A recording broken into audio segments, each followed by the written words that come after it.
Hello everyone, you are welcome again to another edition of the Lifter Talk Show. The Lifter Talk Show is a place where we educate and equip ourselves on life's journey. And today we shall be moving on in our discussion on racism. Personally, when I think about racism, what comes to my mind is a book I read in literature in the secondary school. If you went to the secondary school in my generation, you will remember the book Animal Farm. Animal Farm is about a group of animals. One thing, they felt that their enemy was humanity. They felt their enemy was humanity, and so they wanted to overthrow humanity. But as a whole, the book teaches on equality, inequality, power, control, and corruption. It's actually a book that prepares the mind of the young ones towards what is going on in the world today. And today I have two people here who will be speaking to us about how to thrive in the midst of racism. I have a middle-aged woman. She's Bimbo, and she's a head of nurses in a private organization. I also have Yemi, who is a chartered accountant and a regional commercial analyst. Yeah, we're going to learn from them today. Yes, let's welcome them.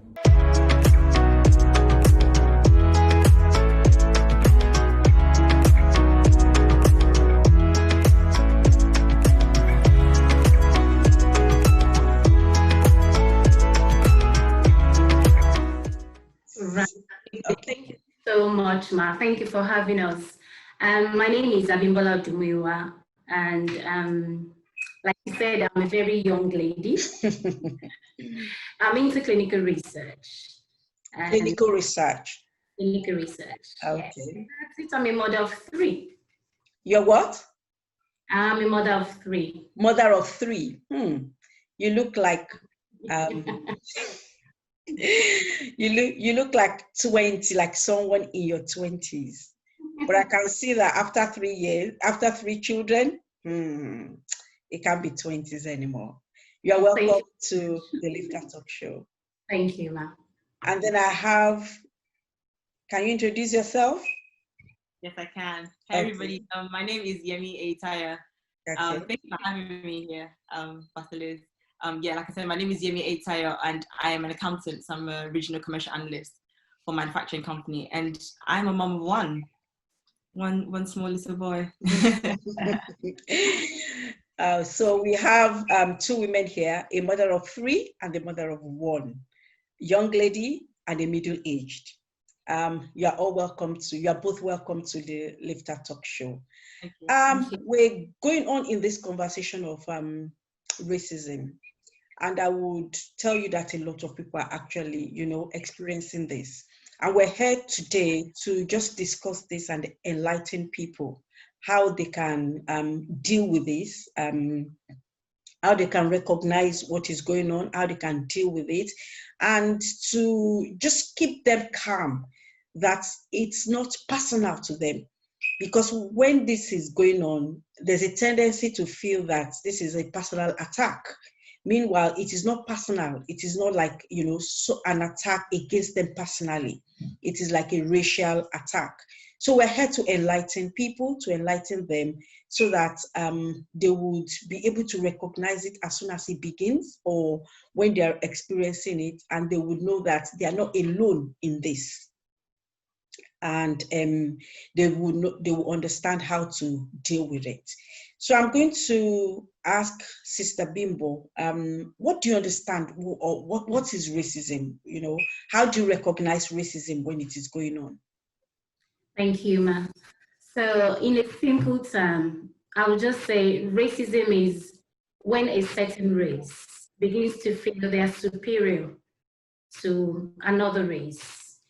And one thing about racism is it's in the system. So it's possible that you're experiencing racial discrimination from someone and they do not even know because it's in the system. So I would say if you, for whatever reason, wherever you are, workplace or where you do feel that you can sense racism or any racial discrimination you do not have to keep quiet. You need to know who you are, and you need to report it, so you need to take the step of reporting racism. So do not let it affect you. Do not just take it in. You need to take a step further. And sometimes you do need to confirm, to be sure that this is actually a racial discrimination against you. But yes, like I said, it could be from an individual, and it could even be from someone who doesn't even know, because it is in the system. Okay, may I quickly ask, you said two things now. You said, number one, they should report. You said, number two, they should confirm. Number one, who do they report to? Number two, how do they confirm? Can you shed light on this? Yes, so if you do feel like, there's a discrimination against you racially, so you go to your HR, for example, in a workplace, you report to your HR. If you do think that the HR is not taking, the right step, or they're not looking into it properly, which is possible, you do have unions. So if you are in any job and you do not belong to any union group, I would say please join them. Go to your union and they will always fight for you. So that's one way of dealing with it. And when it comes to confirmation, sometimes we're quick to actually think, oh, it's because I'm Black, or it's because I'm this, that's why they are doing that. So you need to step back. You need to understand, depending on the scenario, you need to know if it's a comment that is being passed, yes, that's racism. But if it's like, maybe when it comes to gender inequality, or it comes to maybe, they're looking at you because of your color and they're trying to stop you from, moving ahead, then you can actually check. That's when confirmation comes in. So actually know, right, if I'm going to report this, what proof do I have?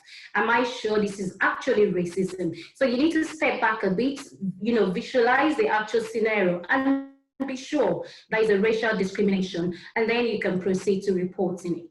Make sure you have your evidence. Okay, thank you very much. So you have mentioned two things now.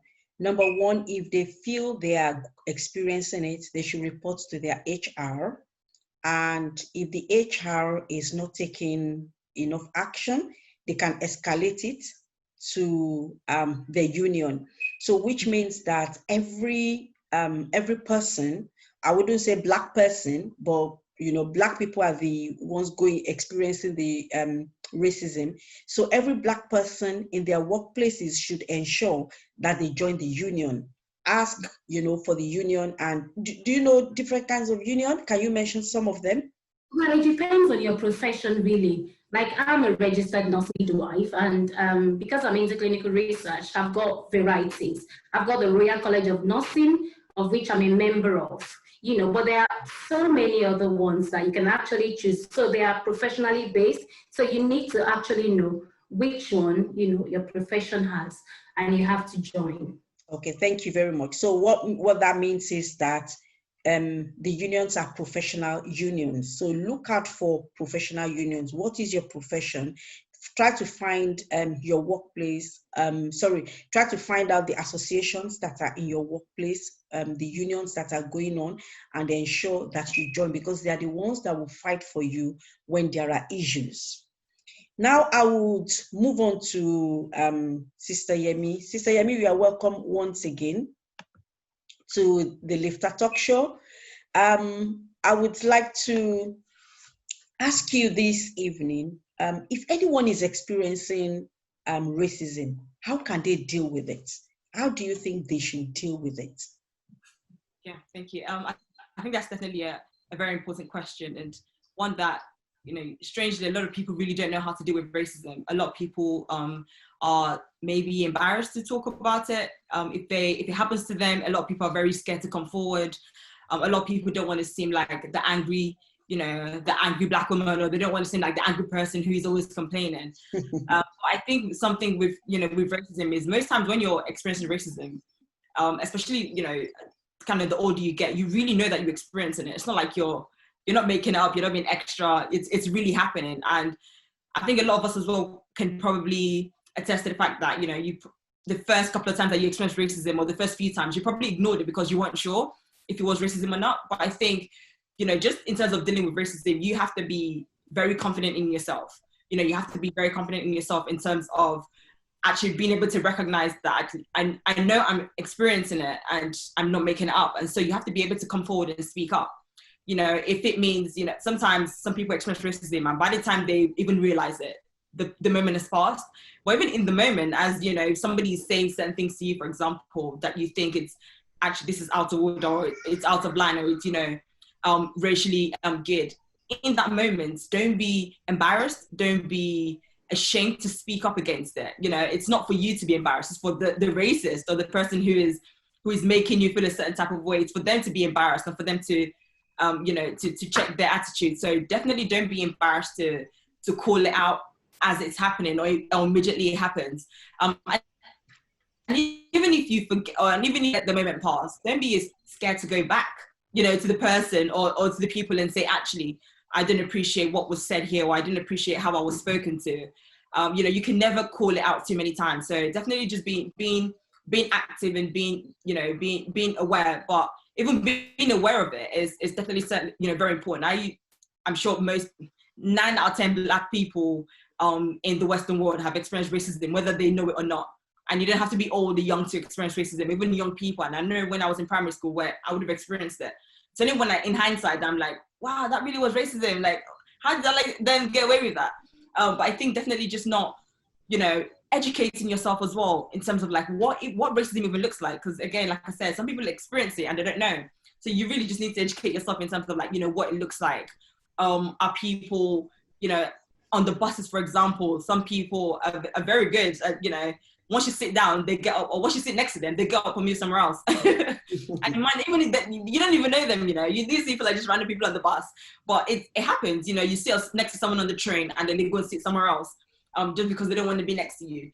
So a lot of people, you know, go through racism every single day and really don't realize it. So just educating yourself on actually what racism looks like in terms of like day to day. You know, if you go to school, what does racism look like at school? You know, at work, what does racism look like? So if you educate yourself on it, then you're able to really, you know, to combat it, and you're able to stand up for yourself if it happens. Okay, thank you very much. So you've mentioned something now. You've mentioned some points now. Number one, nobody should be embarrassed of, you know, going through racism. It's not something to be embarrassed about. And number two, they shouldn't be scared. There's a tendency to be scared, really, if someone is experiencing discrimination, because sometimes it gets into the head, you know, like psychological, it brings about some psychological feelings, you know, and I don't think anyone will feel good about this. But nobody should be embarrassed and nobody should be scared. And everybody should educate themselves. They should understand that this is what they are experiencing and they shouldn't call it another name. Racism is racism, and don't call it another name. So educate yourself, understand what it is, and just know that this is what you are going through. Yeah, but can you shed more light on how they can deal? Suppose, okay, let's imagine somebody has a manager, a woman has a manager, and, you know, the manager is just racist. How is it okay to confront the manager, or, you know, how can anyone deal with it? You know, suppose somebody meets that, and what do they do? Yeah, that's a great question. For example, if you're at work, you know, work is definitely one of the spaces where a lot of people experience racism, but more than anywhere else, a lot of people really don't want to talk about it.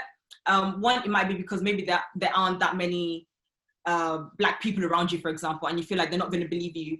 Or if you feel like, actually, maybe I'm just making it up. You know, sometimes certain things happen and you think, oh, this is just my head, even though you know it's real. You know, if somebody has said, a specific person has said certain things to you in certain ways a couple of times, and you think, actually, this is not acceptable, but you think, oh, am I just overreacting?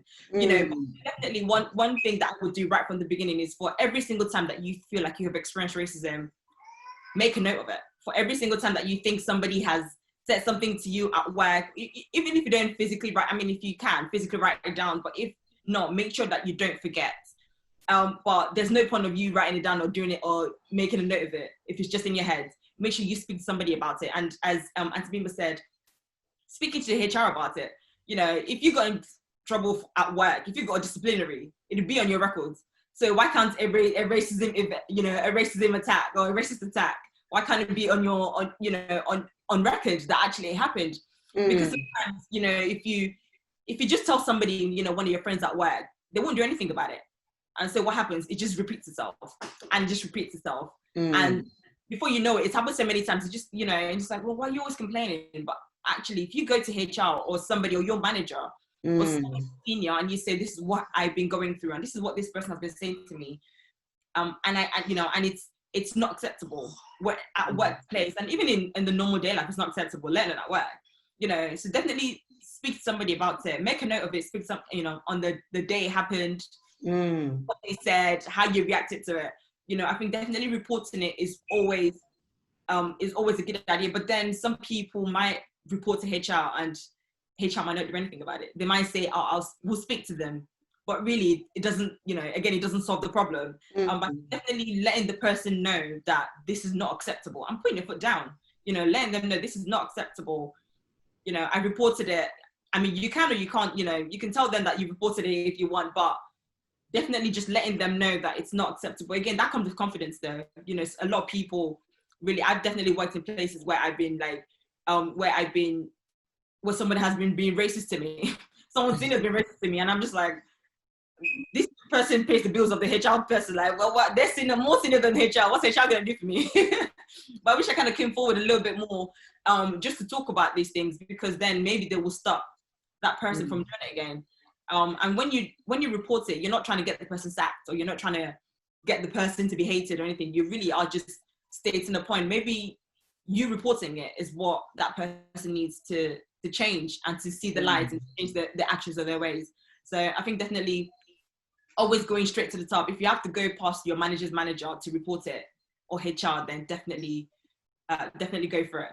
Okay, thank you very much. So you said a valid point here that anyone passing through these or going through these should ensure that they write down and write the date down, because there's a tendency for Christians to feel that by writing down is like, you know, they are not being forgiven. You understand that?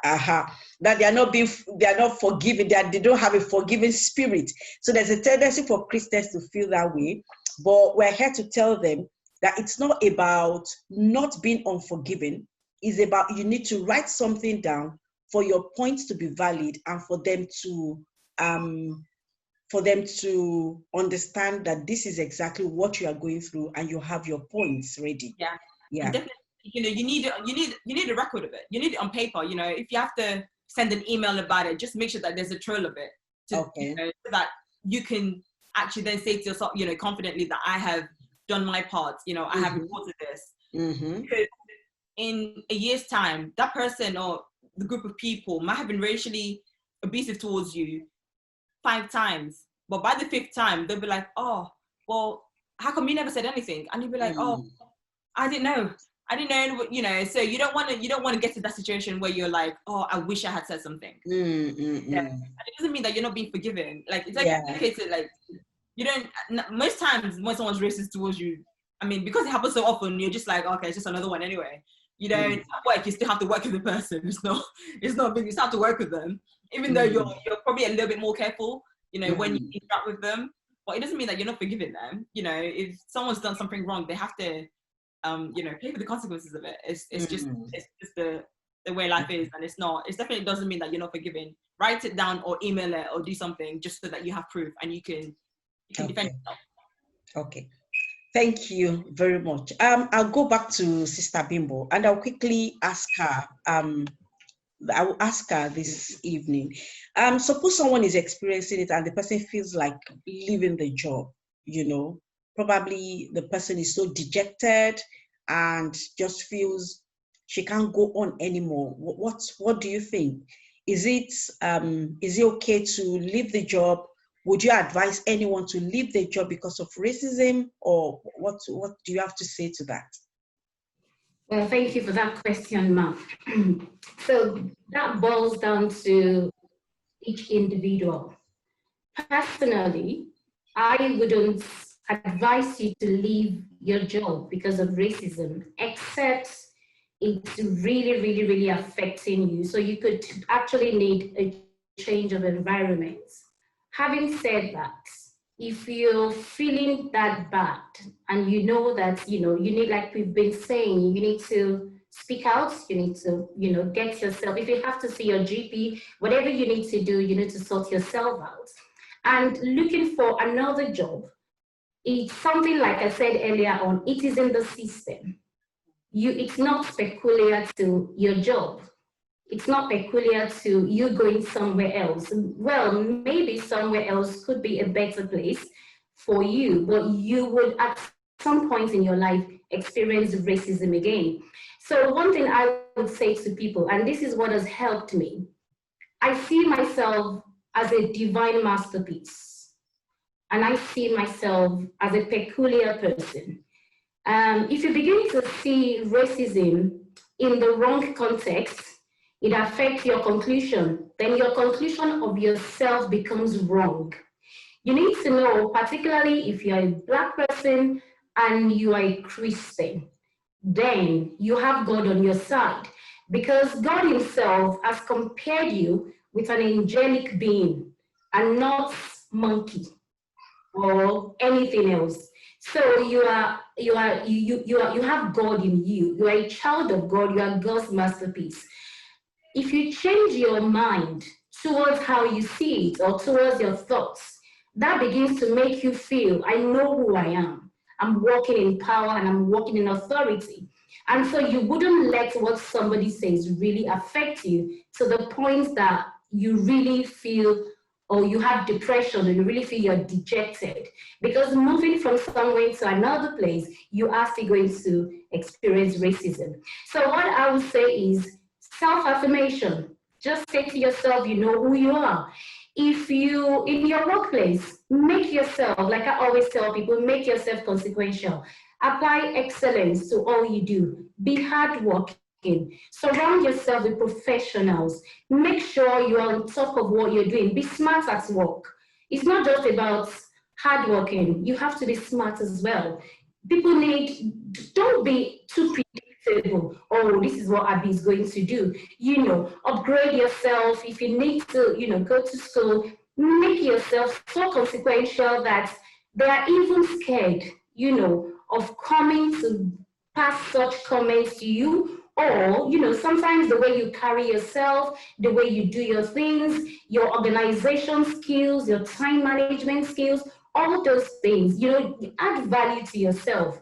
And you begin to see that, yes, you are who God says you are. So I see it from that point, first of all. But if you do know that it's really so much, because sometimes I tell you, it can be so bad when people are just keeping quiet and maybe their manager or somebody is just, discriminating. Speak out like we've been saying. Take it over whoever that is in charge. You don't have to wait until at the manager's level. Like I said, I would go above the managers. Go to HR, speak out, do what you need to do. Begin to tell yourself, I am a child of God. I'm a divine masterpiece. God has compared you with an angelic being, and not just with any rubbish. Do not let that get into you. That is what I would say. And if you do think you need help, seek for counsels, get your GP, get people, speak, you can have therapists as well, speak to you. You can do so many things. But if you think that, yeah, you do need, because it does sometimes happen,